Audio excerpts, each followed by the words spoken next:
What I'd like to talk to you about today are the difficult choices we need to face.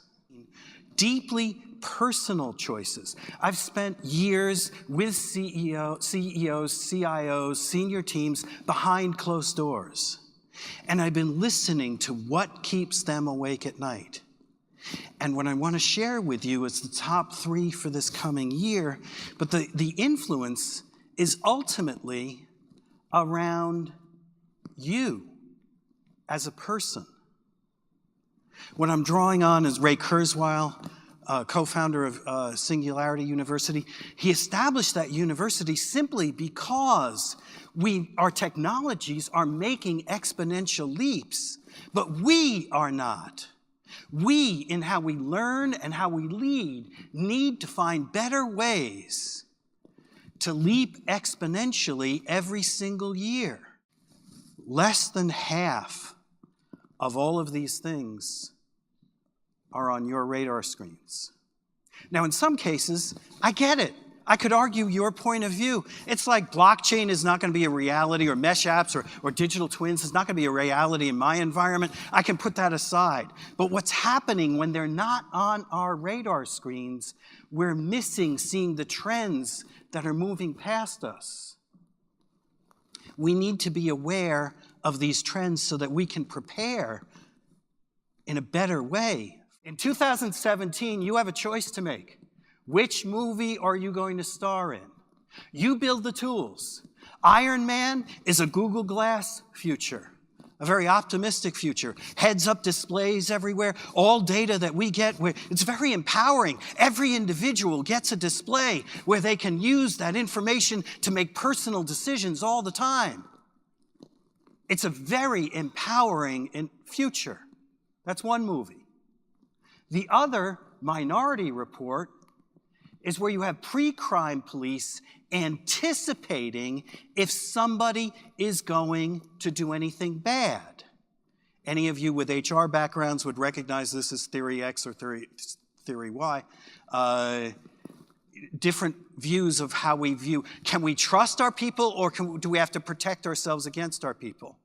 Now, you may be thinking, Bill, you're setting up a world that's either Darth Vader or Jedi. It's not really evil. It's not really... I'll admit, none of you are going to be really trying to screw the workforce, but let's go beyond that. What are the pressures? Let's be very honest about the pressures that you feel every day. Are you feeling pressures for more, better, faster, cheaper, risk mitigation, security? Or are you feeling pressure from above for equipping and freeing the workforce? Hear the tone in my voice? That's the change. That's the pressure that you're feeling. So it's not evil, but it is real. It's like he noted at one of the world's largest technology companies event of a big rollout of one of their biggest financial software earlier this year. And one of the CIOs for this organization got up, and I'll use my Minority Report hands, he pointed to digital displays, and we talked about how the power that the C-suite now had to control resource allocations and cost. You know, if you tweak this and you tweak this, if you don't have enough people in the right place, you can actually at the C-suite level change people's vacations in order to make sure that you have the right resources at the right time. Very corporate-centered. I got up after this guy. I threw out half my slides, and I said, wait a second. Do you realize what you just did? There's a mother of 3 kids out there, a single mom, who for 3 years has been saving up to take her kids to Disneyland. And for 3 years, her 3 kids were sitting there waiting for this joyful moment, and you just resource allocated them out of it. Are we thinking about these things? Are you willing to disrupt yourself to think differently about all the stakeholder groups you represent? Not just corporate-centered, more, better, faster, cheaper.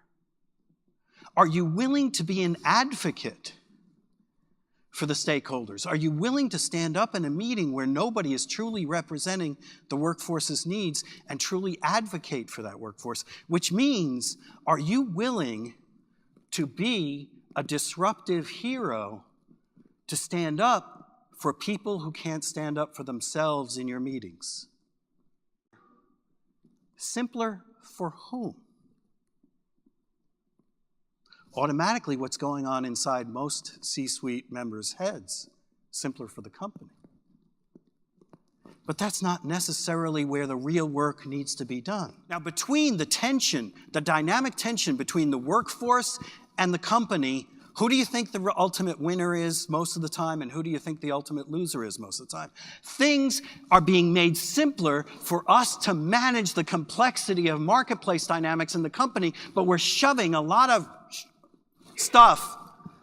We're shoving a lot of stuff down at the workforce. So what I want you to understand from an IT perspective, consumerization of IT is absolutely not about your tools, your technology, or your security.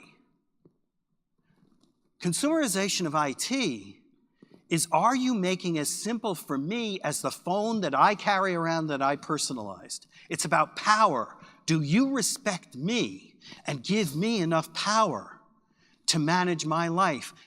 I asked people, 7,000 people around the globe, how many of you can achieve your dreams where you currently work? Less than 10%.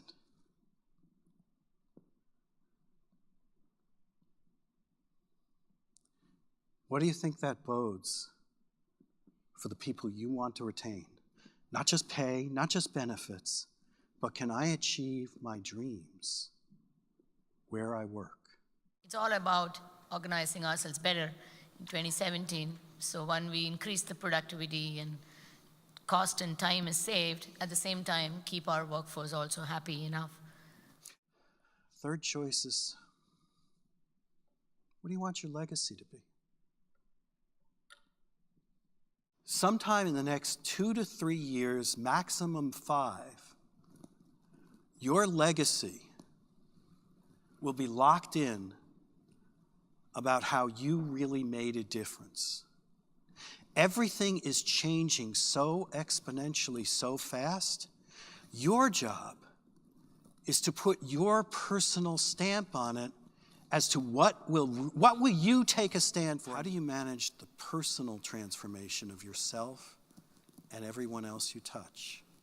If I reduce all of this down to 2 words, as weird as this may sound in a tech, CIO, engineering biased audience, love, empathy.